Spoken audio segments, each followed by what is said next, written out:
Короткий рассказ о строительстве каркасного дома по проекту «Руслан».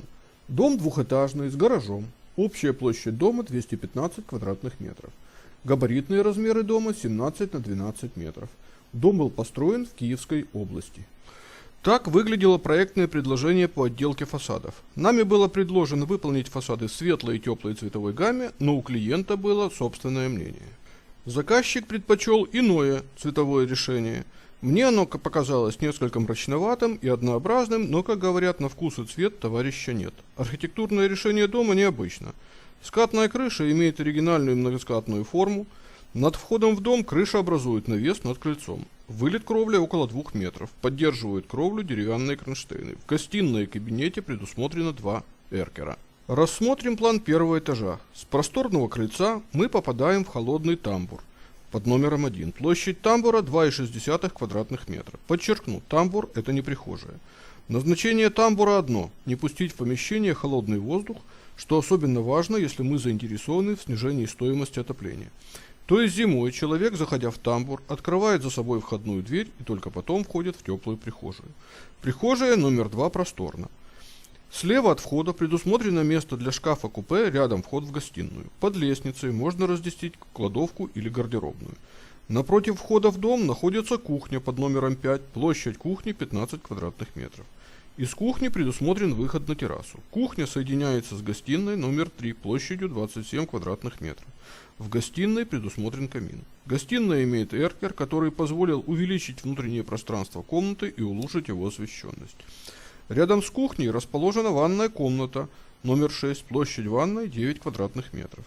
Напротив ванной расположен кабинет под номером 4 площадью 14,5 квадратных метров. Кабинет тоже имеет эркер. При желании кабинет можно использовать как спальню для пожилого члена семьи.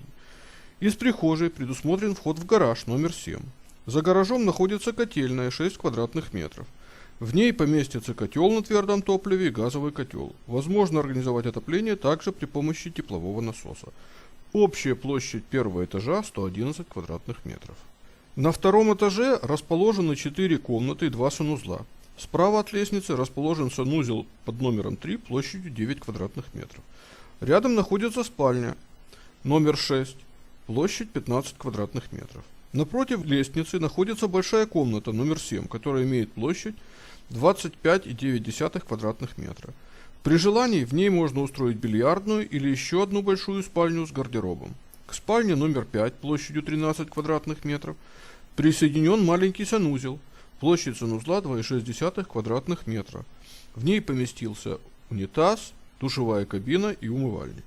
Спальня номер 2 имеет площадь 20 квадратных метров и расположена над гаражом. Рядом со спальней находится гардеробная номер 1 площадью 6 квадратных метров. При желании вместо гардеробной можно сделать санузел. Общая площадь второго этажа 104 квадратных метра. Перед началом строительства была выполнена геология, которая показала, что грунтовые воды высоки.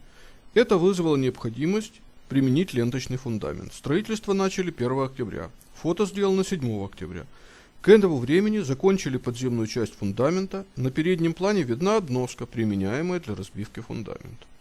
Рядом с участком находятся озера. Как видно, растительный слой чернозем, поэтому из-под пятна дома весь почвенный растительный слой был тщательно убран. Приступили к изготовлению опалубки цоколя. Цоколь готов. Пространство цоколя засыпали песком. Песок укладывали послойно и для уплотнения проливали водой. При бетонировании в цоколь заложили шпильки с резьбой, к которым могут крепиться деревянные элементы.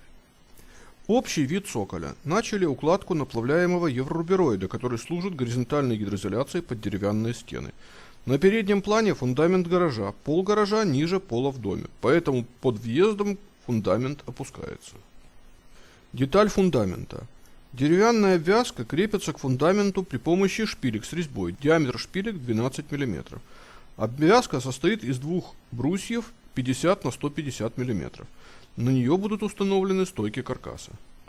Мы продолжаем устройство деревянной обвязки по периметру дома поверху фундамента. Все деревянные элементы прошли сушку и антисептирование. Влажность лесоматериалов около 20%. Закончена установка деревянной обвязки. Осталось закрутить гайки на шпильках и приступить к установке каркаса. 30 октября. Монтаж каркаса. Вертикальные элементы закреплены временными диагональными связями. Параллельно с установкой каркаса залили бетонные основания под полы. По бетон уложен слой пенопласта 150 мм. Бетонная стяжка армируется сеткой 100 на 100 мм. В месте соприкосновения бетона и деревянных элементов уложена гидроизоляция из полиэтиленовой пленки. Каркас первого этажа готов. Возникла задержка с лесом для второго этажа и крыши. Поставщик не успел с сушкой. Неожиданный простой. Для того, чтобы избежать простоя, начали обшивку каркаса первого этажа ветрозащитной пленкой и листами ОСБ. 28 ноября. Наконец привезли лес для второго этажа. Начали монтировать каркас второго этажа. Несмотря на снег, работа не прекращается. Деревянные конструкции каркасного дома можно собирать и зимой. Оттепель, сошел снег. Одновременно с монтажом каркаса второго этажа начали установку элементов кровли. Выполняем установку стропил. Так выглядит один из сложных узлов. Так соединяются стойки каркаса в углу, на которую укладывается деревянная вязочная балка. Монтаж стропил продолжается. А так выглядит узел соединения стропильной ноги и верхней обвязки. Верхняя обвязка служит также и мауэрлатом. Стропила установлены. На стропила уложена ветрозащитная пленка, которая закреплена контррейкой. Благодаря контррейке между стропилами и кровлей образуется воздушный зазор. Он дает возможность удалить водяной пар из утеплителя и предотвращает загнивание элементов кровли. Для вентиляции использовали трубы из оцинкованной стали диаметром 130 мм. Трубы разместили в кирпичном коробе. Труба камина диаметром 150 мм находится в середине и дополнительно изолирована минеральной ватой. Кровельное покрытие битумная черепица, поэтому кровля обшивается листами ОСБ. Кровля готова, в принципе можно уже укладывать битумную черепицу. Как видим, неожиданно выпал снег, поэтому решили пока битумную черепицу не укладывать. Продолжаем обшивку дома плитами ОСБ, начали устанавливать металлопластиковые окна. Идет обшивка фронтонов, еще не закончена кровля над эркерами. Устанавливаются металлопластиковые окна на втором этаже. Общий вид дома со стороны въезда в гараж. Так выглядит кровля со стороны чердака, который расположен над мансардой. Один из узлов – это узел установки балки перекрытия на деревянную перемычку. В дальнейшем между балками будут установлены распорки из брусьев. Наружная отделка дома – сайдинг под кирпич. Клиент очень долго выбирал сайдинг. Наконец мы приступили к облицовке фасада.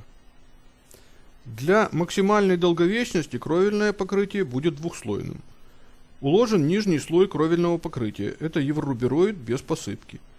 На фасадах в настоящее время продолжается монтаж сайдинга. Наконец, кровля покрыта битумной черепицей. Для окончания кровельных работ осталось подшить свесой и установить водосточные желоба и водосточные трубы.